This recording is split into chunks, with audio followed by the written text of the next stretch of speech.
Welcome to the Tech Sales Show, dedicated to making you a better seller.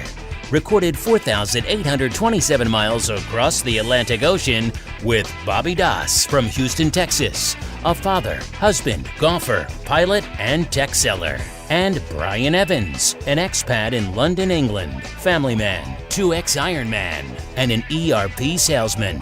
Both sharing tried and true sales strategies and providing free tools to make each week and campaign easier for you. They also answer your questions weekly. Now, here is Bobby and Brian. What's up, Brian? Hey, Bobby. How was your week? It was good. A little bit of recovery from the half and the training that I've been doing. I actually kicked off my MS 150 training in full force with my first long ride. Well, it was pretty short, but my first real 20 miles on the pavement yesterday. Very nice. It's there are some people out on the roads here in Windsor, but it's still a little bit cold and rainy and messy for people to be out on the road. So it must be nice to be in Texas out on the streets right now. Well, if you look at my Strava pictures, it's a little overcast and a little damp. I didn't want to ride on the white street lettering too much because it was probably slippery, but it was nice to get out. You know, I think it was 3 or 4 or 5 days ago, there was ice on the ground, and then here you are on the weekend, and you're riding a bike out on the street. So all is well here. How's the family doing over there in Windsor? Family's great. Everyone's already anxiously awaiting summertime. We're going to head back home to Texas in the summer. So everyone's excited to get back home. Although it's been a fun year so far out here. It's been good. Been a lot of training. Cool. My legs. I think I mentioned this a couple weeks ago. The legs. I'm doing this 1,000, 5,000 mile challenge thing to where I'm running 1,000 miles this year and cycling at 5,000 miles and. It's more than my average load, so the legs are starting to feel the effects of that after weeks and weeks of that. But it's been fun. Yeah, I think I keep saying I'm going to make a goal, but I keep vacillating between a really easy, accomplishable goal and something that's big. So it's going to be big, and I'm trying to not overcommit myself and then get in your situation. But surprisingly, Tammy has asked if we could sign up for another half this season, one or two. The next one's 2 weeks away. That seems quick, but then there's an option for the Woodlands in about 6 weeks. I like that one the best. But we might do both of them. We'll see. Something to keep us going. But riding and running, you know what it does. So yeah. Well, let's jump into the series. This is Series 1, Episode 4. We're really wrapping up Impeccable first meeting preparation. Been a cool 4 weeks, 3 weeks as we've heard feedback and listened to the episodes again. What have you heard? What's your first impression of our first series, Brian? Well, I think it's always a little nerve-wracking doing something new and kind of putting yourself out there, but it's been good. It's been really enjoyable. We've had a lot of good feedback, suggestions and ideas out there, and we hope that you continue to give us feedback and suggestions, and we'll talk about the ways that you can do that at the end of the podcast today. But what we spent time in this series talking about kind of in episode 1 was giving you ideas on how to research companies and the people that work there. I did a YouTube 10K in financials overview on just how to read a financial statement, the basics of it. We'll go a little bit deeper as we go further along here. We released a meeting checklist in the first episode. Bobby, how about the second episode? Yeah, in episode 2, we discussed how to set goals and share those goals broadly with your team. We gave away an artifact that week, which was our 50 goals and desired outcomes, which was a starting point. If you needed a cheat sheet, if you were walking into that meeting and didn't have 4 or 5 things that you wanted to ask for, hopefully you could start there. We got a few ideas back via our feedback, and that list is going to hopefully continue to grow. And we also gave our meeting execution template out, which was kind of once you gathered all that information on the people and the companies and you review their financials, it was kind of a sheet that you could share with your team. Collect all that information and then share with your team if you did all the heavy lifting. What about episode 3, Brian? That was preparation steps. So the tools section on our site continues to be the heaviest hit, which I don't know. I think we maybe expected that. I think these are nice free deliverables for people to take and help get more organized. But one of the artifacts or deliverables or tools from the preparation steps episode was the meeting prep playbook. So you're essentially getting your team ready to execute on a great meeting or start executing on a great pursuit or prospective new customer. And then we also use something that I use all the time now called the Quick Prep. It's one of the services we've got out there for free on the site. It's where you can go in and put in someone, a prospect's name, their company name, and we'll kick out all kinds of great information for you. It's a nice little tool that you've put together, Bobby.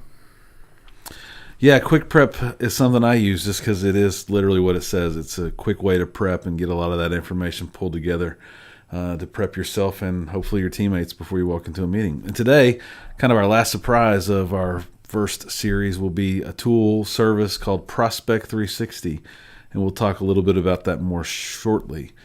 So I asked you before, Brian, but what do you think? What was the feedback? What did you hear from the people that you asked to listen and the little trickle that we put out? We didn't do a full launch. We asked about a half dozen people each for some feedback and some listen. What did you get? What did you hear?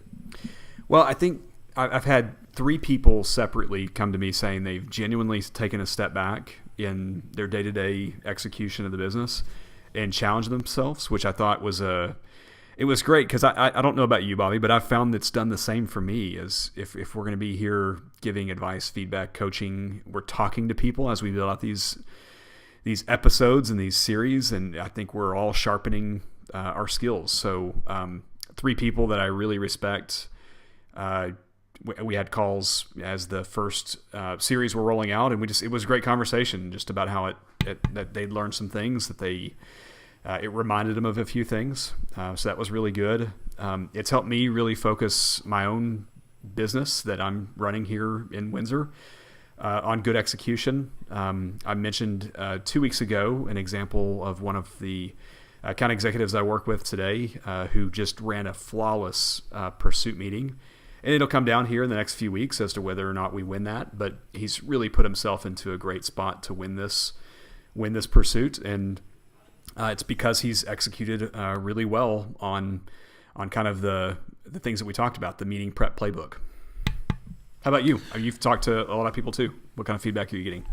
Yeah, I think I was a little surprised, and I think long-term, part of our own goals we talked about in our episode 0 was, to help people get into this career or launch their career in sales or improve their career in sales.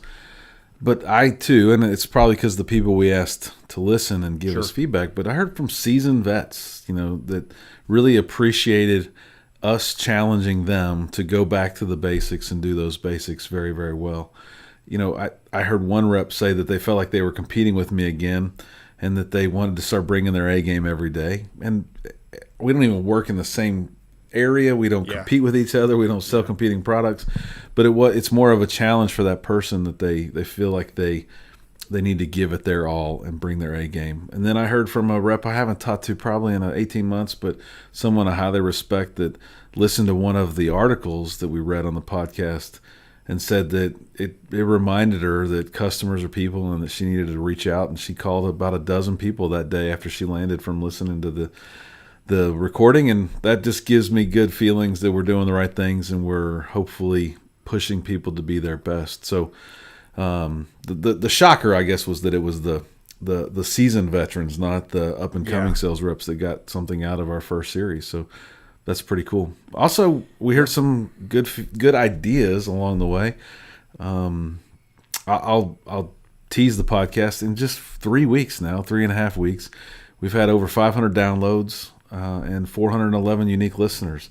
That's not all from just the few people we reached out to. Obviously, the platforms where we've published it, I'm sure we've got a few listens, and we've got a few emails, a few messages on Facebook. We're not to millions yet, but it's a pretty good start for 3 weeks.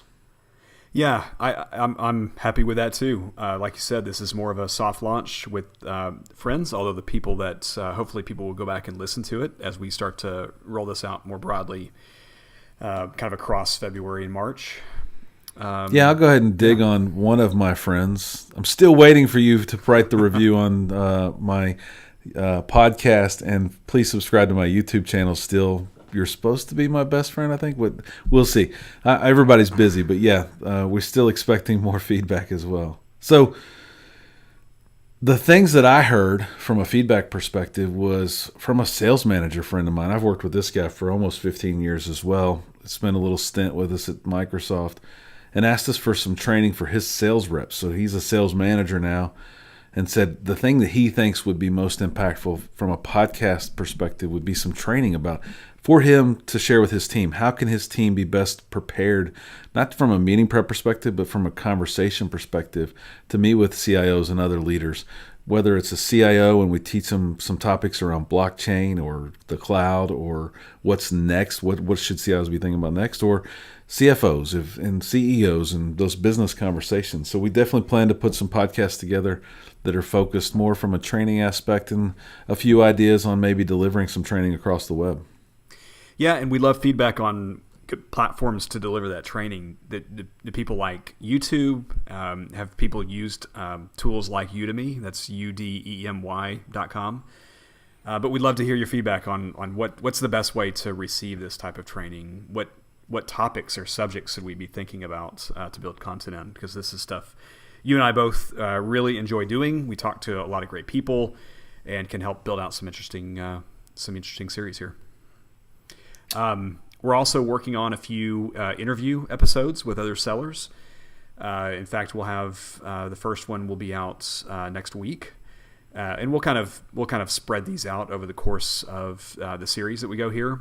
So if there's any specific questions as you've listened to the episodes, as you go through your daily business, if there are any specific questions that you want to ask, we've landed on some really sharp people that we're in the process of interviewing, and we'll publish here shortly. Yeah, as you think about it, if you could ask another sales rep that's not competing with you a couple questions, what would you ask them? Maybe what's made them successful. We'll nail some of those big, broad topics like that. But if you had one specific question, don't hesitate to post that on our Twitter feed or our Facebook feed, or just send us an email, info@bobbyandbrian.com, and we will make sure we inject that into our conversations.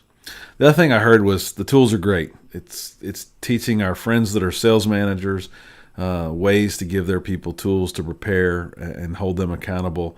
It's an easy way. All those tools are free. We released Quick Prep, which is a service as well. And then the few videos we posted in our first month, they've been quote unquote red hot. The traffic that we see on our website and on our YouTube channel has been pretty immense around those videos and those tools.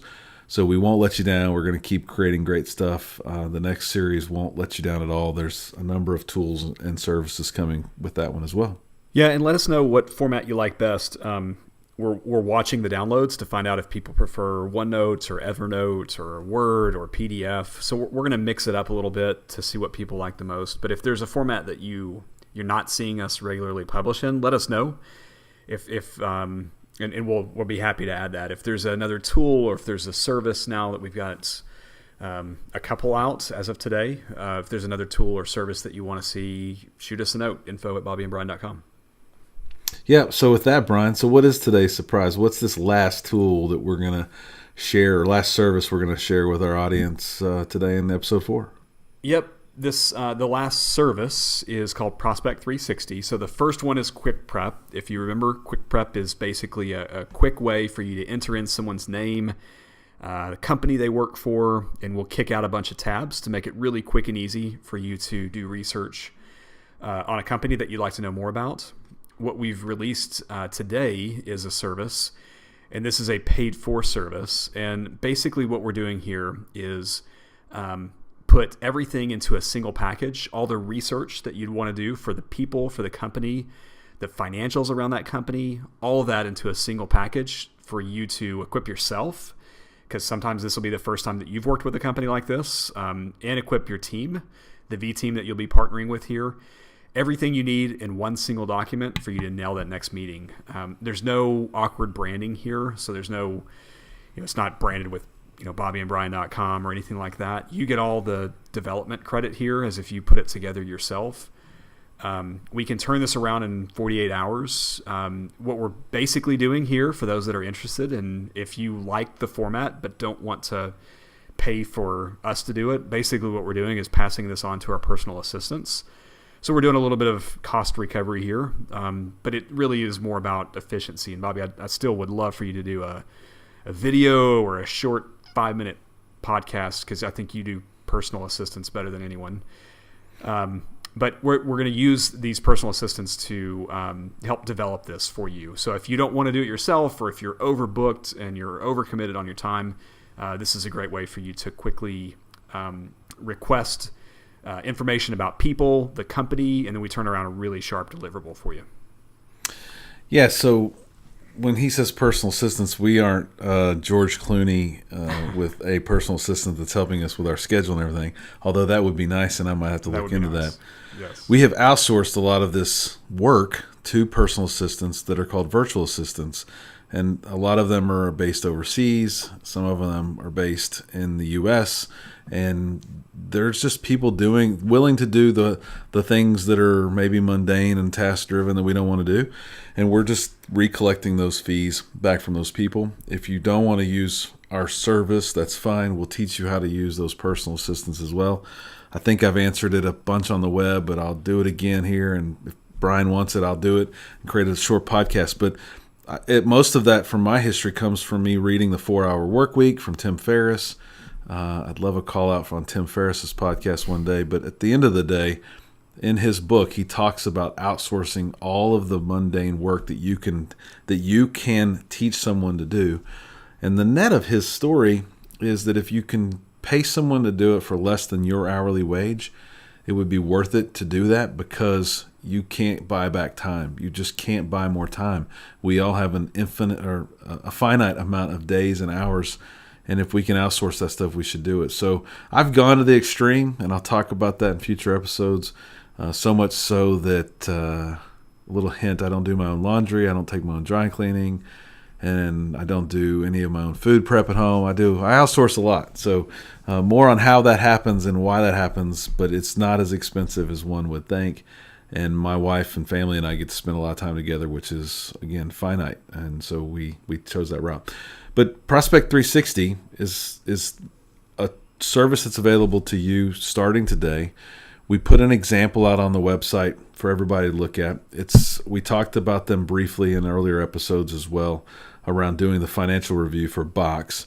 Brian, talk them through a little bit about what's on Prospect 360, the Box example. Yeah, so if you go to bobbyandbrian.com, you go to services, and then you click on Prospect 360, you can get right to this. So Box, the company overview, is a published example of what the deliverable looks like. And it's broken up into several sections. So the first section is their logo, just a paragraph or 2 paragraphs on who this company is, what they're all about. If you'll remember, Box is one that we did a financial overview on as well when I did the 10K and annual report review. So it's got a paragraph, 2 paragraphs about Box. It's got who their CEO is, their headquarters, when they were founded, how many employees they have, a little bit about the story of how Box was founded. What the next section is more of it's great to get the About Us description off their website, Bobby, but I think what's more meaningful is to have your own kind of custom analysis. What does this company really do? They say that they're all about enabling cloud productivity for major corporations. What does that really mean? So the next section is kind of a commentary on what their business is. And our example calls out Katie's company commentary. Who's Katie? Yeah. It's an example. So Katie could be, in this case, it's Katie is the one that's requested this Box document. Perfect. Yep. So like those that are listening, if you ask for it, it looks like your document. It's your concept. It's your commentary. We just happen to have had some people write the commentary for you. That's right. And then to the right of that, you'll see the Gartner. So if Gartner has got them in the Magic Quadrants, then that's something we'll list there too. We've got recent news. Just about the company and about after their most recent earnings. So just relevant news articles that you and the team would want to review. The social media sites that you want to have a look at, their own website, Twitter, LinkedIn, Facebook, Instagram. If we find any other social media sites, those will be listed as well. A link to their financial snapshot. So this is where we showed the last 3 months, last year, last 5 years, the example I walked through on the YouTube video. And then much like the commentary that we do about the company and who they are, we do a financial commentary. So it's great that you see the charts, but what does this really mean? And so in Box's example, we talk about revenues up 30% year over year. So just more of the layman's terms, what's going on their financials. There's a few good articles that are listed there as well. All of this is readily available information. Bobby, I know in Houston this is a big deal for you. Not as a big deal for us in London. But it's got parking instructions, street view, all that stuff. If it's available, is pretty handy and helpful too. Yeah, we talked about it in the meeting checklist that you should enable your team to know where to go and how to get there. And it's pretty easy to get a street level view, and that'll be injected in your Prospect 360 output as well if you decide to use the service. Yep. And then the final section, so that's all about the company and the background of the company. The next section is more of the contacts, the people, and it's more than just a LinkedIn snap of the people. Of course, it's going to include that core information. What job do they have now? How long have they been doing that job? It's going to have information about where they worked before. We're also having other social media sites searched as well. So, for example, if they're a part of any associations, or if they are really outwardly social, if they're posting all the time on LinkedIn or on Twitter, we'll have links to that information, snips from that, just various things that you can learn about their background and things that they're passionate about. So it's really, and here it's, 1, 2, 3, 4 total pages for Box as an example. Yeah, if you go to the website and look at the service, there's some information you need to point us in the right direction. And if you want us to research people that aren't in IT or provide some of those people, you have that option. Just tell us what would be most meaningful to you in your preparation, and you'll get that back all in a single document that you can consume and then obviously share with your team as well. Yeah. So, Bobby, with all this being said, it's worth mentioning it again as we've gone through these episodes. You've done all of this work to get prepared for this pursuit call. It's decision-making time. Is it time to proactively cancel this meeting or really challenge the prospect because they're not going through the process the way you'd like them to? Maybe they're a great fit and it's time to double down the efforts. If it's a great fit, what's your angle? Read the Challenger Cell. If you haven't read the Challenger Cell, take some time to do it. Read our review online. There's a lot of great reviews out there. It's worth reading the book, though.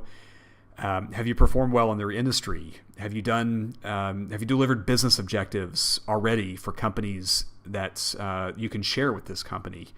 So you know your product better than anyone. You've got to really formulate an opinion based off of all this data you've collected, all about the attendees, the company, your product or your service. So many people are afraid to be wrong, so they just come in and come underprepared or unprepared, but come in with a strong opinion. This is what we're going to do. This is the value we can help deliver your business. Have an opinion. It's fine to be wrong, but have an opinion. I think that the prospect will have so much more respect for you because of this background research that you've done. No question. And that's what all this is for, is to gain a little bit of respect and trust with that prospect that we're meeting with and talking to. The amount of effort that goes into a lot of these first meetings, we've talked about it, this is putrid. There's not much going into it. If you take these level of efforts, if you start and do just quick prep, if you do similar things that Prospect 360 would produce for you, you'll go in with a much better knowledge about the customer, and they're going to respect that, and they're going to have a dialogue with you, and you're going to have a much better chance to sell whatever you're selling to those prospects and to those customers. So we'll wrap up Series 1, Episode 4 with the thought process around meeting preparation for that first meeting. What can our audience listen to next, Brian? What's the next series going to be about? Yeah, next series is going to be territory planning. This is a fun one. This is your business. It's an ambiguous, challenging business. There's no specific outline on how to run a great sales territory. Although I think we've got some ideas and some templates, and we've collaborated with people to put together some interesting next series for you. So the people change, the companies change, the products all change yearly. We're all entrepreneurs in this. So we're in charge of developing our own process, winning business. So again, we've got some good ideas. We'll help you organize your territory for success. both for you, personally, to a deliverable that you can use to develop and work on your own business, as well as items that you can use to share with your peers, to collaborate with your extended team, with your management team, to become a better business owner. Well, isn't it very convenient that we're both wrapping up our fiscal years and that we're working on our own territory plans? Yep. We both start at zero in about a week, meaning zero revenues in the bank for us. So that's right. It's perfect timing. We found that it would be an easy series for us to put together just because we're doing all that content building for ourselves now. We're going to share with each and every one of y'all. So tune in every week in the month of February and kind of dripping into March for our Series 2 Territory Planning, and catch those episodes and get those free tools. Between those two episodes, we are going to interview an A-plus superstar sales rep that we hope you all enjoy. And don't forget to submit those questions. And after territory planning, we have all kinds of good ideas. We think they're good ideas for future series. But we want you guys to pick our third series. And with that, we're going to launch a poll on all of our social media sites and on our website to ask you which series would you like to be Series 3. And we're given 3 options today. We'll post this today. It'll be in the show notes, and we'll also make sure you see these 3 options. The first option, rhythm of the business, how to run your month, quarter, and year. Brian, what's the next one? Sales process. So what should you really do? Like how, what's the best way to run a pursuit, lead the pursuit team? And then the third option is progressing your career. What's next? Do you want to be a sales manager? Do you want to go on an expat? Well, how do you drive and manage that career development and process so that you can ask your manager and get those things? So really 3 options, and then we're going to find a way with some polling software to give some write-in suggestions if you want to vote up those write-in suggestions as well. We'll make an announcement after our interview episode on what podcast series we're going to do next, and that'll start middle of March, somewhere around that. That's right. Love it. Yeah, please do share your feedback there. We'd greatly appreciate it. Again, if there's something we've not talked about here, please write in a suggestion. Let us know. We'd love to work with you to put together that next series. And with that, we'll wrap up this series. As we say, average sucks. Average is the enemy. Don't be average. That's Thanks a lot. Thanks for listening to the Tech Sales Show with Bobby and Brian. Subscribe to their email list by going to bobbyandbrian.com and follow them on Twitter @BobbyBrianSales.